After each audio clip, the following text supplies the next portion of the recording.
आधुनिक आवर्त सारणी में तत्वों को परमाणु संख्या के बढ़ते हुए क्रम में सजाने पर एक निश्चित अंतराल के बाद गुणों की पुनरावृत्ति होती है।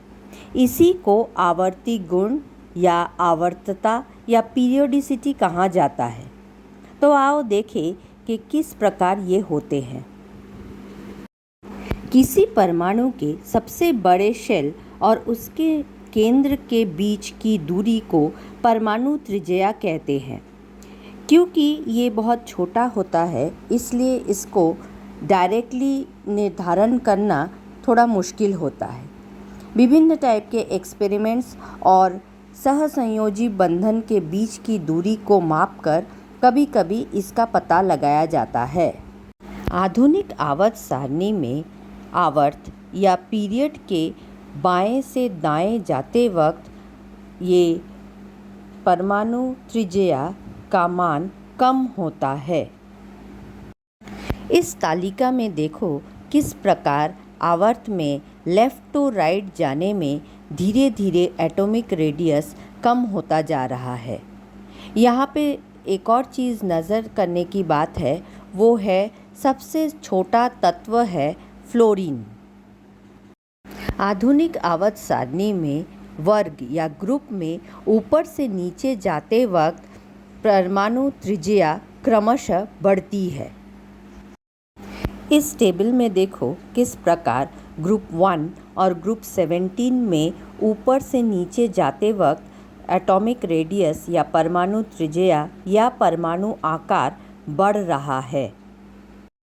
ऐसा इसलिए होता है कि आवर्त में जब हम बाएं से दाएं जाते हैं तब एक इलेक्ट्रॉन शेल में बढ़ता है। इलेक्ट्रॉन का बढ़ना यानी न्यूक्लियस में एक प्रोटॉन का भी बढ़ना।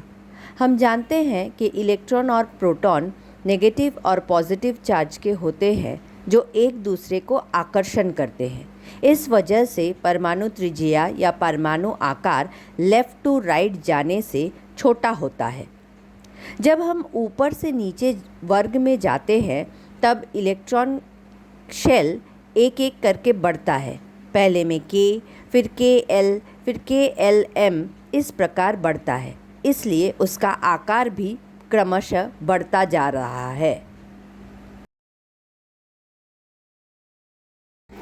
किसी गैसीय परमाणु में सबसे बाहरी जो शेल होता है उसमें से एक इलेक्ट्रॉन निकालने के लिए जो सबसे कम एनर्जी लगता है उसे आयोनाइजेशन एनर्जी, आयोनाइजेशन पोटेंशियल या आयनीकरण ऊर्जा कहा जाता है। आओ देखें कि ग्रुप और पीरियड में ये किस तरह बदलता है। आवर्त में बाएं से दाएं जाते वक्त आयोनाइजेशन ऊर्जा तत्वों का बढ़ जाता है, लेकिन ऊपर से नीचे वर्ग में जाते वक्त आयोनाइजेशन एनर्जी कम हो जाता है। आवर्त में बाएं से दाएं जाते वक्त परमाणु आकार घट जाता है, इसलिए परमाणु आकर्षण बल जो सबसे बाहरी अक्ष से होता है वो बढ़ जाता है। इसलिए बहुत ऊर्जा लगती है सबसे बाहरी शेल से एक इलेक्ट्रॉन को निकालने के लिए।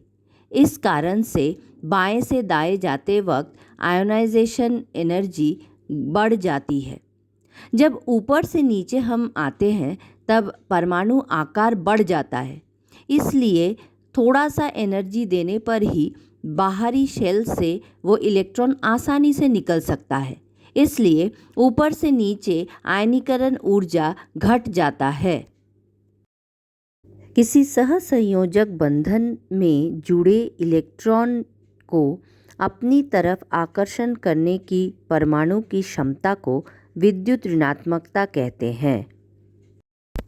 आधुनिक आवर्त सारणी में आवर्त के तरफ बाएं से दाएं जाते हुए विद्युत ऋणात्मकता बढ़ती है, क्योंकि परमाणु का आकार घटता है और न्यूक्लियर चार्ज बढ़ता है। ऊपर से नीचे वर्ग में जाते हुए विद्युत ऋणात्मकता इसी कारणवश जो है कम हो जाती है। ग्रुप 17 सबसे अधिक विद्युत ऋणात्मक ग्रुप है, जिसमें फ्लोरीन सबसे ज़्यादा इलेक्ट्रोनेगेटिव विद्युत ऋणात्मक तत्व है। किसी परमाणु का इलेक्ट्रॉन पाने की टेंडेंसी को ऑक्सीडाइजिंग प्रॉपर्टी या ऑक्सीकारक गुण कहते हैं। इसी तरह से जो परमाणु जल्दी ही इलेक्ट्रॉन खो दे वो परमाणु की रिड्यूसिंग या अवकारक गुण अधिक होती है। जब हम आवर्त में बाएं से दाएं जाते हैं तब अवकारक गुण तत्वों के कम होते हैं और ऑक्सीकारक गुण बढ़ जाते हैं।